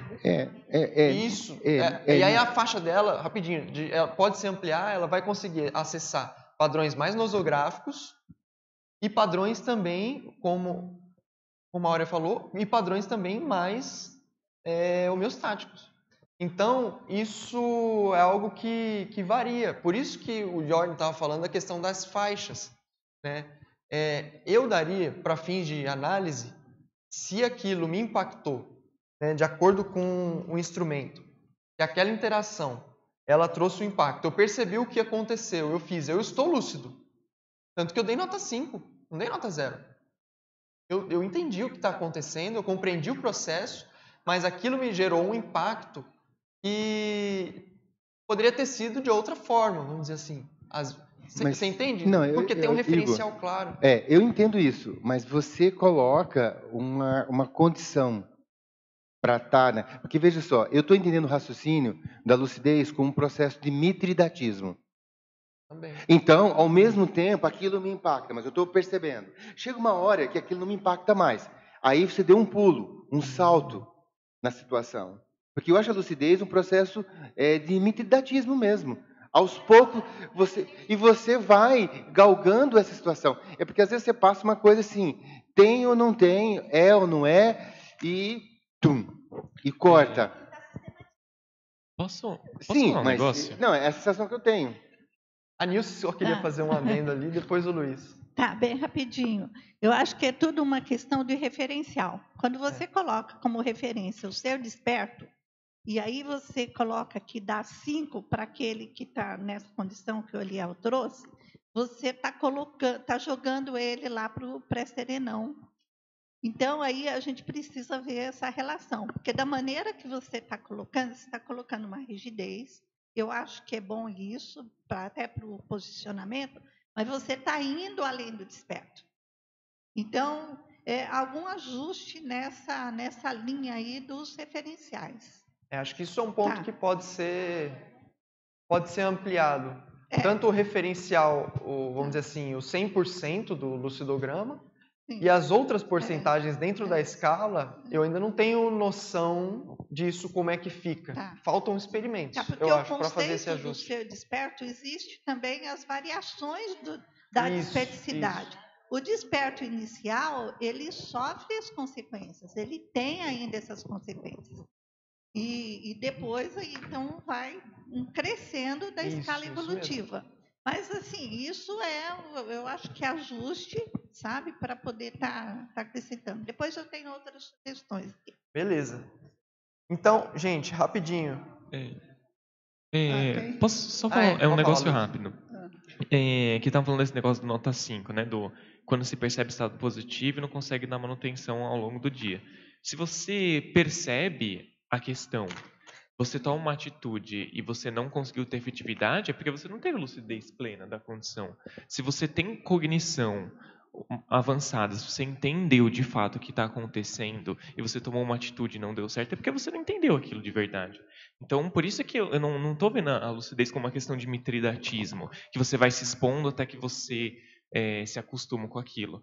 Muito pelo contrário, acho que você pode se expor eternamente àquilo e não melhorar nunca até você começar a entender. Não. Então, por isso que eu acho interessante você colocar a lucidez quando você toma a ação e muda, porque se você está percebendo a ação, está se incomodando com aquilo, quer mudar e não consegue, é porque você não tem lucidez plena daquilo, né? A única questão é que quando você começa a colocar isso para quando você faz um instrumento para mensurar a lucidez, ele acaba entrando em todos os seus processos de autoenfrentamento, ele começa a não ser só um lucidograma, mas um processo, um evoluciograma, ele começa a estar avaliando todo o processo. Gente, olha só, outro lucidograma que nós temos aqui, ó. Lucidograma. A rigor, também é um lucidograma, entende? Por isso que isso é uma ferramenta de autoaferição. Gente, eu vou só dar uma continuidade aqui e entrar mais no que eu fiz no último experimento, né, que eu fiz. Acho que agora já ficou um pouco questões de metodologia. Era isso mesmo, a ideia é a gente debater. E eu quis trazer, eu optei pela tertúlia matinal, por quê? Não chego com um verbete pronto, o verbete eu acredito que é algo já mais fechado. Um artigo eu também posso debater, mas assim, aqui eu vou ter um feedback muito mais rápido, a gente vai conseguir debater, depois disso dá para publicar um artigo, dá para a gente ir aprofundando, mas acho que é um debate, um fórum muito legal para a pessoa que está com uma pesquisa e gerando esse aprofundamento, nesse diálogo com a comunidade conscienciológica, né? Então é fundamental essas dúvidas, essas questões, porque são coisas às vezes que eu nunca passou pela cabeça, né? E dentro da ciência, né, algum instrumento que está sendo desenvolvido, isso precisa de uma avaliação, de uma aferição, de um julgamento grupal, né? A gente precisa elaborar nossos consensos. Igor, isso é importante. Porque você trouxe aqui para justamente buscar essa situação aí, você enriquecer a sua pesquisa. E pegando quietinha, Igor, está miudinho ali, mas está escrito bem debaixo do título, rascunho. Não, mas é isso mesmo, gente. Então, assim, eu fiz um experimento de 61 dias no último período aí agora, no final do ano. E, assim, desde que eu mudei para a cidade, é um período bem crítico, né? A pessoa se muda para Foz do Iguaçu, acontece um monte de coisa na vida dela e tal. Aí eu retomei um ano depois que eu me mudei, mas ainda assim, sabe, eu acho que até assentar, até consolidar mesmo, a pessoa ela vai dar um tempo ali. Então, a gente precisa de um tempo para conseguir assentar as coisas da vida, da manifestação. E aí eu peguei esse período mais para fazer um teste dentro dessa nova metodologia. E a gente deu para chegar em algumas correlações interessantes. O que eu fiz? Eu tabelei, eu coloquei, por exemplo, a data, eu não consegui colocar no slide isso, mas eu pus o dia, né, a data, o dia da semana, a nota de cada uma das variáveis, a nota total, depois automaticamente ele já gerava o total, depois alguma observação relacionada a um ambiente, a alguma pessoa, alguma coisa que eu estava fazendo, e essa observação ela vai trazer correlações com relação às medidas. Mas, por exemplo, uma correlação que é possível da pessoa tirar se ela faz um experimento de 6 meses. Ela vai... Por isso que eu acho que a precisão do autolucidograma ela vem muito mais no médio e longo prazo do que ao final de um dia, né? Ela vai observar, nesses 6 meses, ela pode fazer uma correlação seguinte. Qual dia da semana a minha lucidez está mais alta? Ela consegue ter uma mensuração disso. Não importa se a medida que ela dá, mas ela consegue saber. E aí depois, qual dia? Segunda-feira é meu dia mais alto. Por quê? O que acontece na segunda-feira? Tem alguma atividade especial que eu faço? São coisas que ela pode tirar em termos de diagnóstico, né? Então, assim, uma correlação que eu tirei, esse período 1 aí, né, essa primeira alta, né, aqui, porque até então eu estava tendo notas mais... o que acontece? Não ficou claro aqui, eu acho, está aqui no parágrafo, mas você vai somar as notas, né, nos totais. E esse gráfico ele vai partir dessa soma, né? Então, esse primeiro período aqui de alta, eu vi que eram os dias de um curso que estava acontecendo na Simvex. Sábado, domingo, estava muito pesado o ambiente, o processo todo ali, mas não é uma só variável que você vai analisar, são 3. E aí você já tem alguma medida, porque a sua nota ela vai variar de 0 a 30, né? Com intervalos de 5.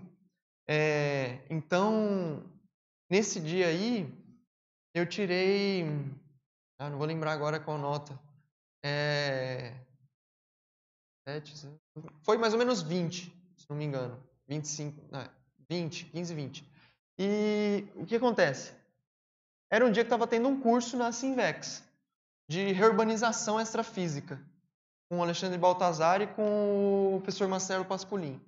Esse curso de urbanização extrafísica, o ambiente do curso, todo o processo ali, a gente estudou um case de derrubada da casa lá. E era um processo bem assim, assediado, aquela casa que tinha lá no campus, enfim.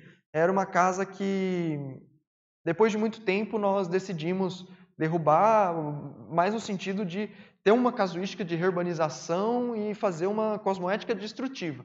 E nós fomos lá fazer psicometria do ambiente, da derrubada, depois que já plantou as gramas e tudo, perceber. E de fato, estava muito pesado o ambiente, assim. Eu me senti ali no limite. Mas o que aconteceu? A nota estava alta, porque eu vi que eu estava mais lúcido, eu estava percebendo aquilo, estava conseguindo não cair em certos matabus, que geralmente eu caio no dia a dia, e ao mesmo tempo um nível de percepção maior do ambiente, né? Inclusive com escagens e tudo.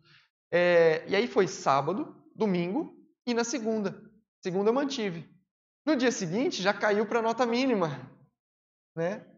Aqui embaixo. Aí teve um período, né, de baixa, que eu não encontrei nenhuma correlação específica. Esse período aqui de 2 foi um dia da prova geral de conscienciologia e do congraçamento. E aí, na segunda-feira seguinte, eu mantive a mesma nota. Aí caiu um pouquinho no dia seguinte e depois foi se mantendo. E o que eu achei interessante? Eu não sei se a prova geral que ampliou minha lucidez, não tem como tirar uma causalidade direta disso, ou se era um dia que eu estava mais lúcido e a prova, enfim, eu fiz lá a prova, isso ajudou. né? Mas a questão é que eu fiquei o dia inteiro imerso em atividades relacionadas com a CCCI, né? Inclusive à noite teve o congraçamento, todos nós confraternizamos aqui e tal, e foi um dia de uma nota mais alta. E nesse ponto terceiro, foi um dia que eu tirei exclusivamente para ficar em casa trabalhando com materiais de autopesquisa, reorganizando materiais. E ao final do dia eu vi que a nota tinha um processo de autolucidez, de otimização muito grande com relação ao meu processo. Autoatualização, uma série de coisas.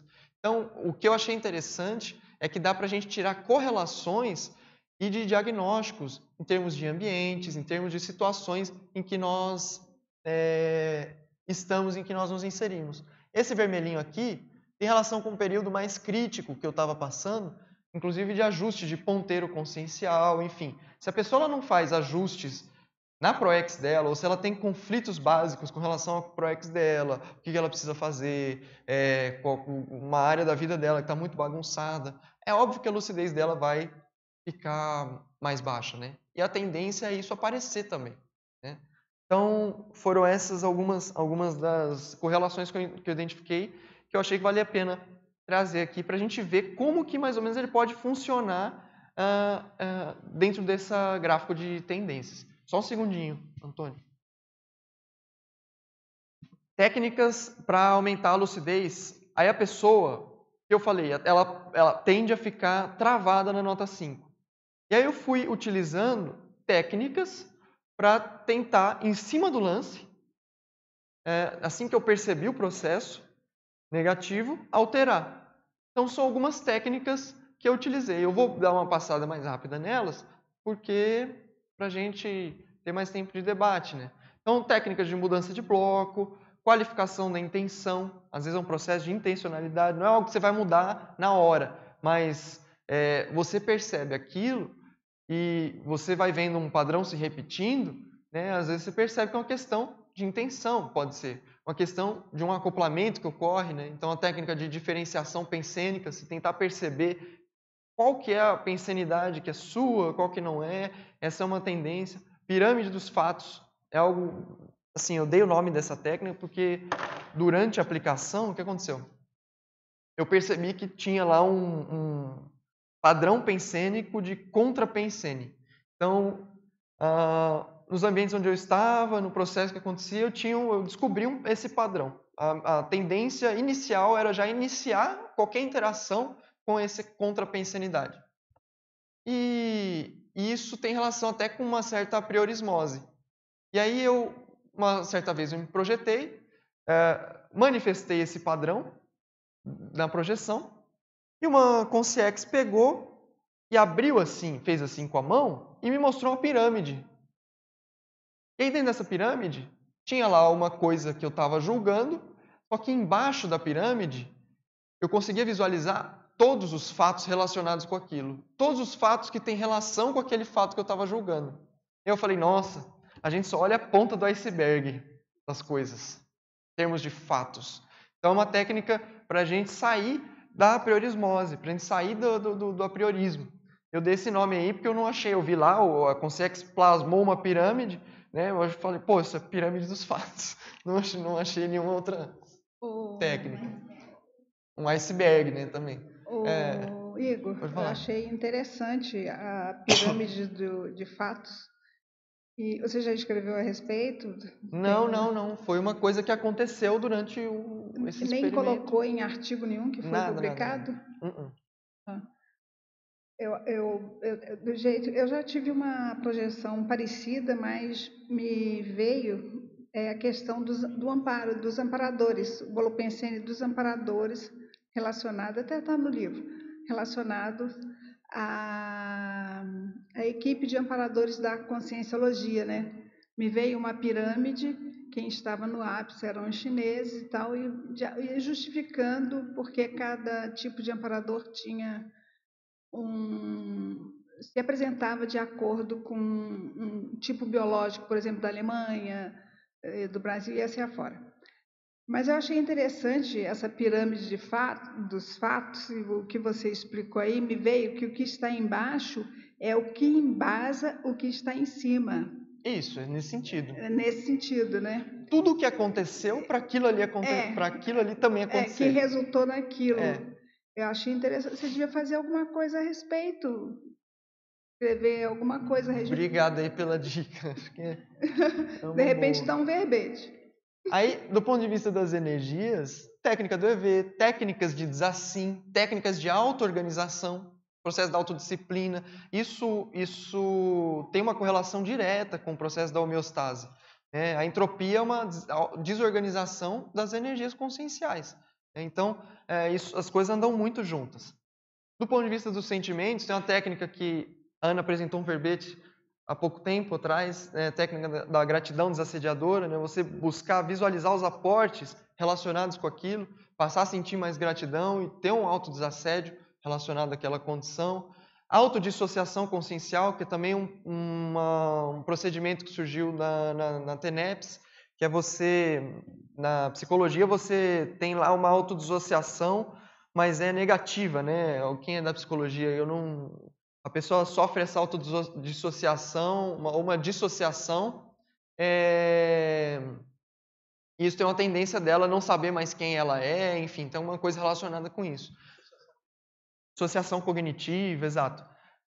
Essa autodissociação consciencial, ela é mais no sentido da autodissociação empática. Então, você tem um acoplamento, uma coisa muito doentia, você passa a sentir aquele processo e se sentir muito mal, muito desconfortável. Se você fizer essa autodissociação consciencial e começar a perceber que o que você está sentindo ali, o processo holossomático, não é você enquanto consciência, ter essa autoconsciência no momento, isso tende a gerar um estado de sobrepairamento muito grande, né, com relação aos sentimentos, com relação ao que você está vivenciando. Isso aí também nunca vi nada muito nesse sentido, mas a Conscienciologia traz várias ideias próximas. Técnicas comunicativas, você compreender mais o que você está percebendo, interagir também de forma a expressar os seus sentimentos, enfim, deixar claro ali a situação. E trabalhar com técnicas profiláticas, né? Então, assim, uma coisa que eu estava vendo é que assim, a pessoa ela trava na nota 5. Esse momento, gente, ele é ótimo, na verdade, né? Porque ele vai indicar gargalos de autoenfrentamento, né? E devem ser utilizados como fontes de dados para um diagnóstico posterior. A pessoa ela pode, dentro desses momentos decisivos, né, do dia, porque no momento ela vai sempre ter alguns momentos que vão impactar mais ao longo do dia. Isso também tem que ficar mais ou menos claro. Não é o dia inteiro que você vai manter, mas às vezes uma coisa que acontece vai tingir a sua autopercepção relacionada ao dia inteiro e só vai voltar no dia seguinte. Então, tem técnicas que a gente pode agir no sentido profilático, de evitar esses momentos decisivos, não esperar chegar naquela situação, e se chegar, tentar utilizar uma técnica para, enfim, fazer uma mudança. E pelo que você mencionou agora, se a gente tiver, né, a auto-organização, o detalhismo de anotar todos esses momentos que nos impactaram, por essa ou aquela outra razão, depois você fica expert, PhD, opa, já passei por isso, fica com muito mais traquejo para não ficar sujeito novamente, né? Por exemplo, me coloco profilaticamente a acordar todo dia, sei lá, 6 horas da manhã. Um dia eu não consegui acordar, acordei 7, acordei atrasado já, e aqui vai aquela coisa, né, acumulando, e no dia os fatos tendem a se... Como que eu posso usar uma técnica na hora para resolver esse problema? Idealmente, eu deveria ter agido daquela forma, né? Mas já não aconteceu, já está tudo turbulento. O que eu faço agora, entendeu? E aí a pessoa ela vai buscar ferramentas de autodesassédio, né? Em cada uma dessas variáveis.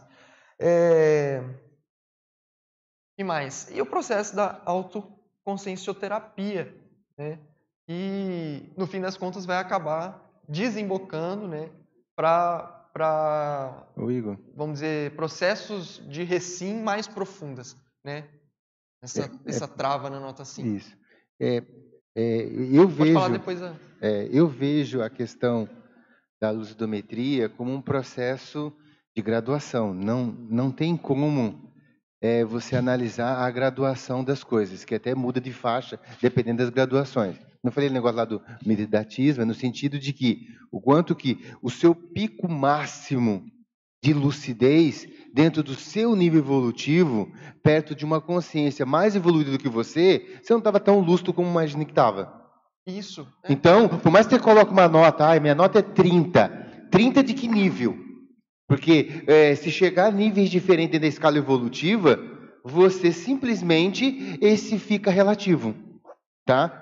Então, você relativiza isso, por quê? Porque existe uma graduação. Por isso a vivência, a experiência e o mitridatismo de cada vez ser mais lúcido dentro daquele contexto. A gradação é de autopercepção também. Exatamente. E a autopercepção dentro da escala evolutiva é enorme. Então, por exemplo, se chegar um desperto e um serenão olhando a mesma coisa, o desperto não estaria lúcido? Tá lúcido dentro do nível dele. E isso é interessante como a gente registrar isso. Porque você está colocando uma coisa assim, às vezes a pessoa não percebe e percebe. Isso é o primeiro passo para você desenvolver essa percepção. Tá? Agora, que existem essas nuances dentro desses contextos e fazer depois, eu acho que o registro diário é fundamental para isso, para você ver as nuances dessas mudanças. Em que nível de lucidez em cada faixa evolutiva se tem. E não você colocar um patamar e fala, não, isso aqui eu tenho, isso aqui eu não tenho. Se é o desperto e eu não tenho isso, então eu não tenho lucidez. Não. O seu nível de lucidez... Não é por aí. Não é por aí. Não é. Mas esse é por isso mais eu falei que a avaliação ela é no longo prazo dentro de uma tendência. Mas esse é mais, desculpa, esse é só um ponto que nós temos agora na terceira vez. Eu não acredito completamente com você. Eu entendo sua ideia, mas não existe uma faixa de serenão, uma faixa de evoluciólogo, uma faixa disso. Não é isso. Nós temos aqui 20 mega atributos, né? E cada é uma faixa. E pode ser uma faixa, eu estou já como um serenão, outro como um concel. Então, a capacidade é super complexo e nós não podemos falar, a capacidade tem um limite. Mas, exatamente como você falou, né? Interessante é ver onde são minhas trafores eu posso usar, né, para superar minhas trafores. Mas nós temos aqui uma faixa de 6 pessoas. Pode falar, Ricardo. Então, o que eu mais gostei aqui que me chamou...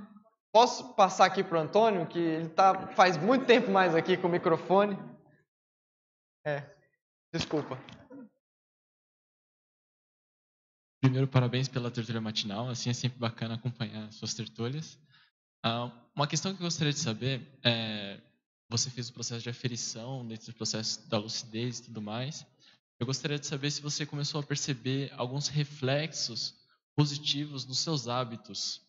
Ou seja, pelo processo de aferição da lucidez e por essas técnicas que você se propôs para manutenção da lucidez, se você conseguiu perceber desdobramentos nos seus hábitos e coisas mais saudáveis, ou uma lucidez maior sobre hábitos mais nosográficos. Se houve esse desdobramento e qual foi que você percebeu? Sem dúvida. Tanto é que eu fiz a dobradinha depois do CPC, né? Você altera o seu CPC com base nesses diagnósticos, nesses momentos cruciais que você identifica no seu dia, esses momentos decisivos e comportamentos que você pode suplantar aquele hábito ou aquele comportamento negativo. Tanto do ponto de vista profilático, como do ponto de vista já ali em cima do lance, mas já está acontecendo, vou ter que remediar a situação. Mas isso altera os hábitos, tanto é que eu pus ali, né, dentro dos resultados. Autodiagnósticos que podem ser produzidos, né, autorreferenciais sadios, padrão homeostático de referência, né, autoassédios e gatilhos, identificar certos gatilhos de autoassédio, ambientes. E às vezes não é o lucidograma que vai resolver, né, esses gatilhos ou esses autoassédios, mas ele vai apontar, né, ambientes, hábitos. Né, você tem um hábito às vezes que é nosográfico e que isso abaixa, é um fator de redução da sua autolucidez, né, do seu autodiscernimento também, né. Momentos decisivos, aquilo que eu estava falando, efeitos que geram efeitos de maior impacto ao longo do dia. formas holopensênicas. Uma das conclusões é que, por exemplo, o que eu percebi, né, no caso, e aí eu tive até que ter uma ajuda externa para compreender melhor o processo. Eu tenho uma relação mais forte, vamos dizer assim, com a política, e eu percebi, né, e foi perceptível que em momentos de maior comoção política, a minha lucidez ela se altera drasticamente. E a minha manifestação também estava se alterando. A forma como eu me vestia, a forma enfim, a minha manifestação, até minha barba, tudo começou a mudar em um certo momento ali, um período eleitoral, outros momentos, entende? E aí, isso apareceu numa dinâmica, alguém me deu um toque assim, eu falei... Aí ele falou, olha, eles me mostraram como é que funciona a questão da forma holopensênica, eu achei que fosse só geográfica. Mas ela não é, ela pode ser contextual também, holopensênica, do bolsão. E aí eu falei, caramba, isso faz tudo sentido com o que está acontecendo e tal. E aí você percebe uma variação de lucidez em determinados momentos do ano. Às vezes a pessoa, vou dar um exemplo, tá? Isso não tem relação comigo. Às vezes a pessoa foi um santo lá. Aí lá no dia da procissão ela sente uma repercussão. Isso pode gerar uma alteração. Entende? Então, é nesse sentido. Agora é você. Eu achei uma coisa bastante interessante que a gente começa a trabalhar com autolucidograma, então a gente já parte assim de uma coisa mais avançada para frente, né? E eu tinha exatamente feito uma reflexão que é um processo de dissociação para avaliação de si mesmo. E aí no finalzinho você veio e falou assim, não, a questão da técnica da autodissociação consciencial, eu fiquei aqui assim, não, peraí. Porque tem a dissociação patológica, mas tem a dissociação homeostática. É isso aí. É quando você sai de si para observar você mesmo. Então, aqui na definição, o professor Waldo coloca, é a penetração da inteligência na vida diuturna e multidimensional. Então, eu acho que o ato de você parar e refletir, que foi até falada a questão da reflexão aqui, já é um exercício muito bom para a gente sair da robotização diária. E aí a gente começa. Então, tem o primeiro processo dessa autoconscientização, depois eu vi um processo de você dar a qualificação, né, vai dando as notas, até chegar na condição que eu achei assim, que é um dos resultados parciais que eu acho que é interessante de ter ali, é a condição da autoconscientização multidimensional. Tem também. Que aí você começa a perceber o todo como um todo, né? Você inserido nesse contexto todo. Então, eu achei muito interessante esse processo, que é uma técnica que você pode sair desde uma condição bem básica, né? Simplesmente sair da robotização com essa ferramenta e chegar numa condição assim bem avançada lá na frente. Então, achei que é uma técnica, vamos dizer assim, atinge bem todos os públicos. Bem legal, gostei. É uma coisa assim, pode ser vista como simplista num primeiro momento, mas se você faz a pessoa, no final do dia, ela fica dando nota 0 para ela, porque ela não se organizou para preencher, ou porque ela não lembra do que aconteceu no dia dela, só o fato dela aplicar já vai gerar um processo de autorreflexão, de ampliação da autolucidez. Então, tem tudo a ver isso daí. Tá falando. Outras reciclagens, né, que podem advir desse processo da aplicação do autolucidograma. Comportamentos vitais, né, que eu falei, tem momentos decisivos. Então, vou criar um comportamento. Esses termos eu tirei de um livro que chama Mude Tudo o que Quiser. A ciência da mudança de... Nova ciência da mudança. É mais ou menos isso. São 5 autores. Eles são, eu acho que até do empreendedorismo, psicólogos, eles juntaram várias áreas, montaram um laboratório próprio, tem vários experimentos, ele é totalmente baseado, esse livro, em experimentos, né, evidências científicas, e eles trazem coisas muito interessantes para mudanças de hábitos, mudanças comportamentais. O Sweetley é um dos autores, são uns 5 mais ou menos. E eles fazem isso, momentos cruciais, comportamentos vitais. Para cada uma e aí eles colocam o que você precisa mudar. Mudar não só a sua vontade, a sua motivação, você precisa mudar também a sua Como é que é? Habilidade e estrutura pessoal, né? Sua habilidade pessoal, você precisa aprender alguma coisa, então aprender alguma coisa nova. Você tem que usar os outros ao seu favor também. Então tem alguma pessoa que às vezes ela está sendo cúmplice naquele hábito negativo.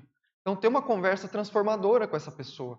Né? Olha só, deixe de ser cúmplice, passe a ser meu amigo, incentive, por exemplo, a parar de fumar. Entendeu? Que eles usam lá uns exemplos assim. Então essas conversas, às vezes, elas são cruciais, são fundamentais para favorecer uma mudança.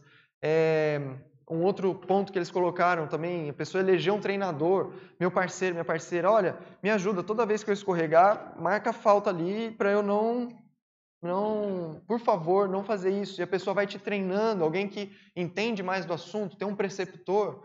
E aí outra coisa, no seu ambiente, minha casa, né? Estava até dando exemplo, chega em casa, a pessoa ela quer ler mais. Aí ela chega em casa, a casa dela, ela tem a porta, tem o sofá e a TV. Ela abre a porta e deita no sofá já e já liga a TV porque o controle está ali do lado. Então, a estrutura da casa dela não favorece esse processo. Né? Então, todos esses fatores servem para a pessoa criar uma mudança efetiva de comportamento. E vale muito a pena. Eu fiz o experimento enquanto eu lia esse livro. Ele tem umas sacadas muito legais. No caso citado, rotinas inúteis, hábitos desastrosos. Ligar a TV. Exato. Cláusulas de CPC mais assertivas, ou uma elaboração de CPC com base em autodiagnósticos do autolucidograma. Escolhas lucidogênicas. O que significa isso? Eu vou passar a escolher aquilo que aumenta a minha lucidez. Aqueles ambientes que eu sei que eu não escorrego na banana. Então, a gente precisa disso. Né? A gente precisa desenvolver esse discernimento para saber, aquilo que eu faço não é bom. Não gera uma lucidez para mim nem para os outros. Aquela pessoa, ela não consegue compreender. Né? Ela não... Tentei ter uma conversa ali transformadora com ela, mas não... Ela continua incentivando e até foi reativa ao processo. Às vezes é o caso de você se afastar, né? Uma companhia que atrapalha ali num processo que ali um comportamento pode abaixar a sua lucidez no dia a dia, né? A gente está falando aqui já, assim, acho que um público que a gente consegue identificar sutilezas maiores, né? Mas se a gente for ver, tem muitas coisas grosseiras ainda, né? Que a gente pode trabalhar, pode melhorar no nosso dia a dia. Coisas básicas que ainda não estão trabalhadas dentro desse aspecto. Aumenta de autorresponsabilização, como a Marisa estava colocando. Você se responsabiliza mais. Por quê? Sendo a lucidez, olha só, interessante.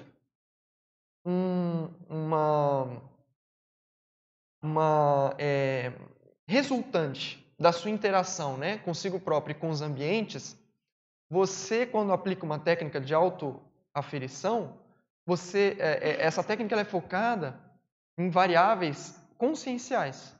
Então, vai fixar o seu olhar no loco interno, no que você é capaz de fazer para alterar a sua lucidez. Então, faz com que a pessoa deixe de pensar em fatores.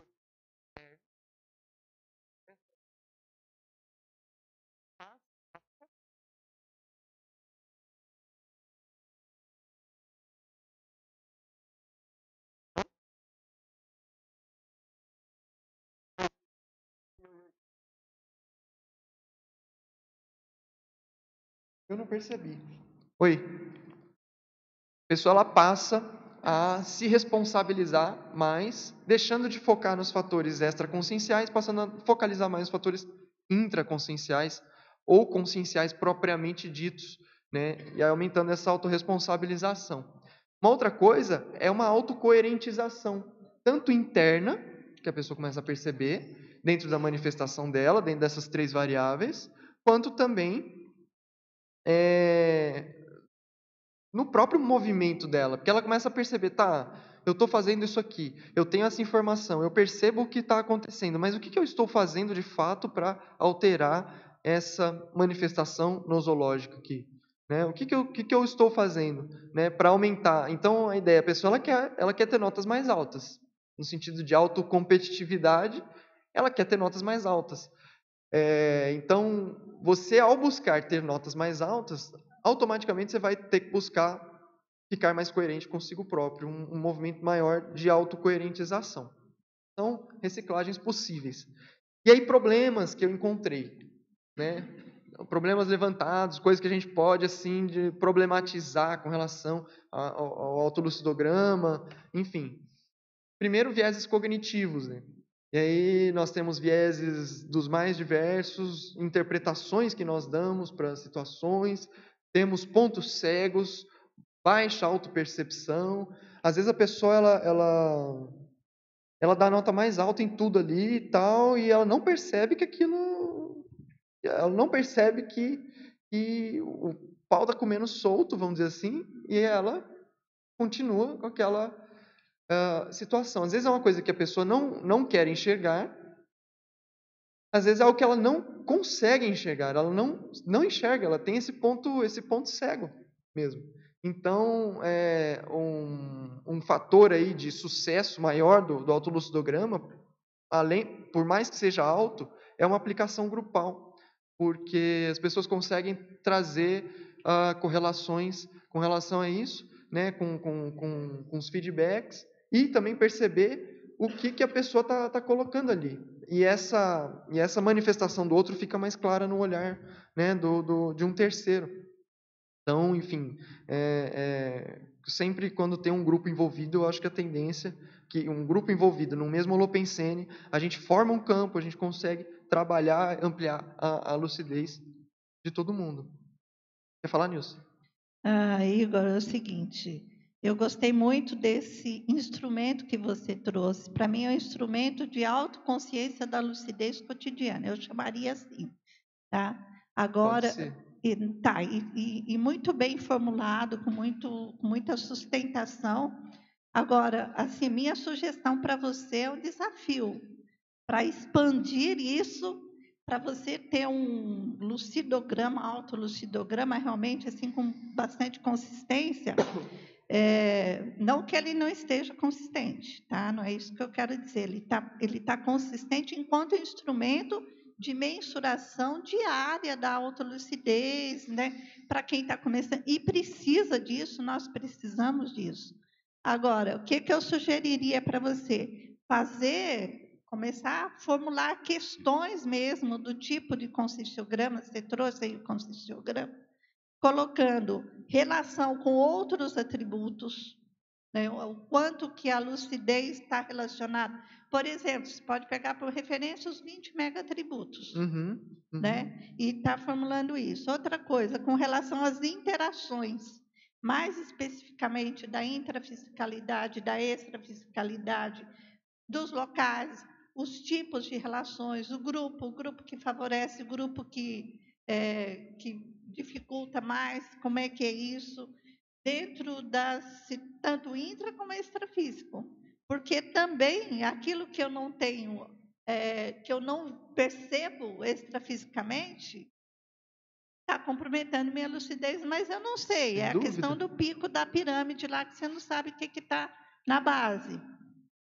E outra questão, dentro do núcleo dessas questões, então, considerar, além da autopercepção, as parapercepções, enfim, o grau de discernimento, aí uma série de questões. As reações que tem, porque uma questão é ter a lucidez até um certo ponto.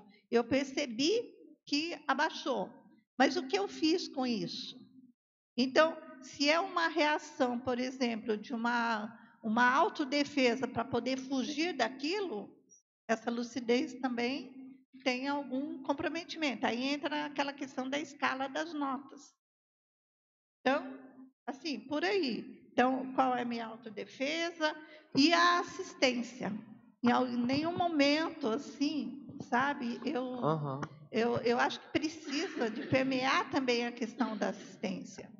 Tem relação total. Tá? É porque é uma questão assim, eu posso manter a lucidez, posso entrar no auto-encapsulamento e não fazer assistência nenhuma.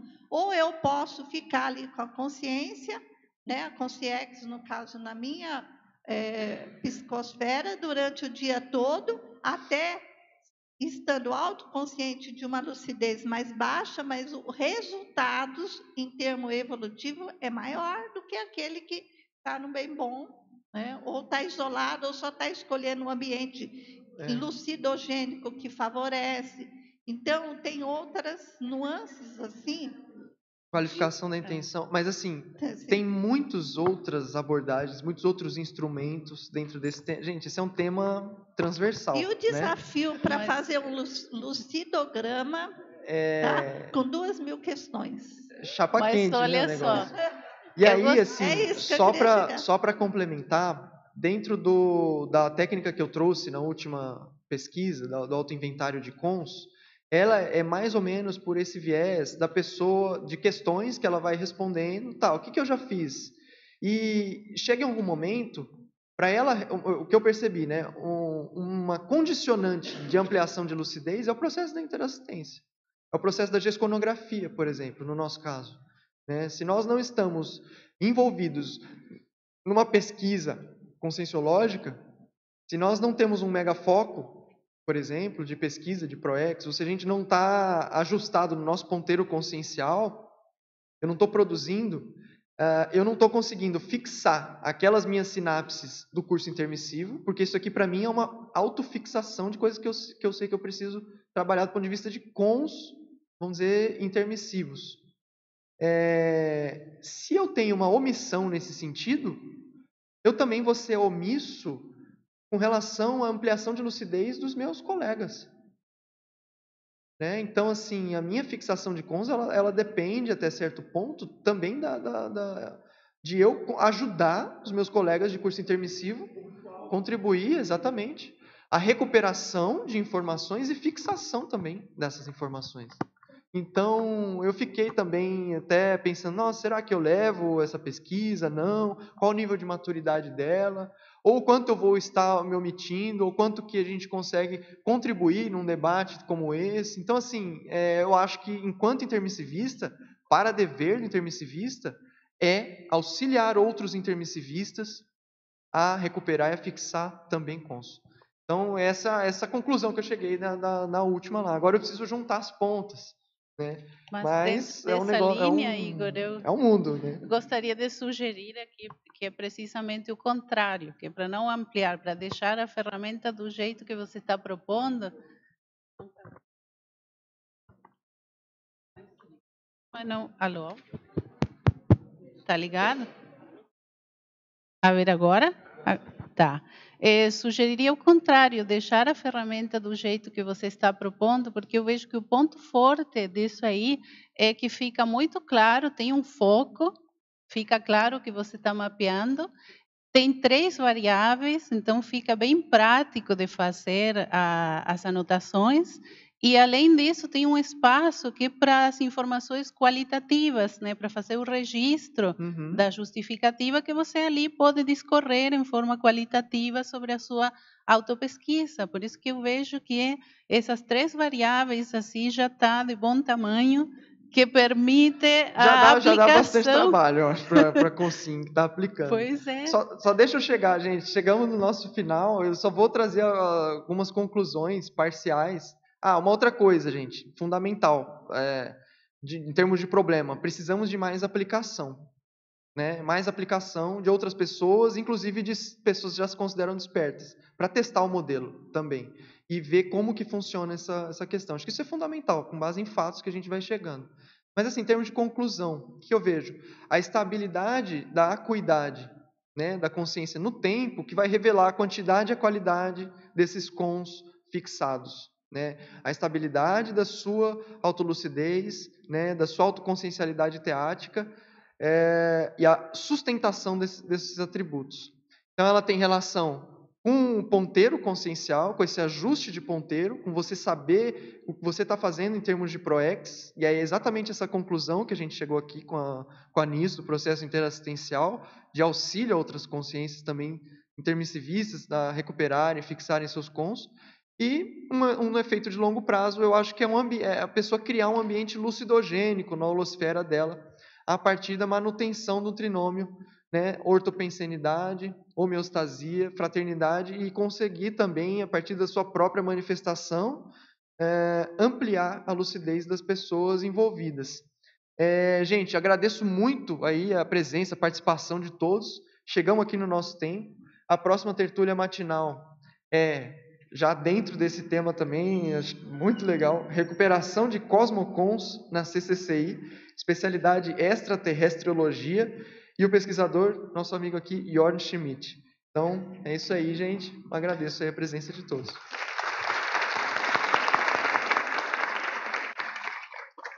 Talvez eu possa pegar a palavra aqui, porque a Cosmocons é exatamente uma sequência da sua pesquisa aqui, desse desse debate. Cosmocons, esse é um novo conceito que eu vou apresentar e gostaria muito de debater com vocês, porque esse é um processo intergrupal. E esses pontos cegues que você fala, eu descobri um ponto cego que são traumas, que os grupos têm, um grupo como a Sinvex, Unicin, ou a Apex, outros grupos aqui também. Eu gostaria de debater com vocês sobre a tarefa aqui na CCCI de trabalhar com esse Cosmocons como um ferramenta que nós podemos usar da evolução terrestre. Então, veremos nós na próxima domingo. Agradeço a sua debate.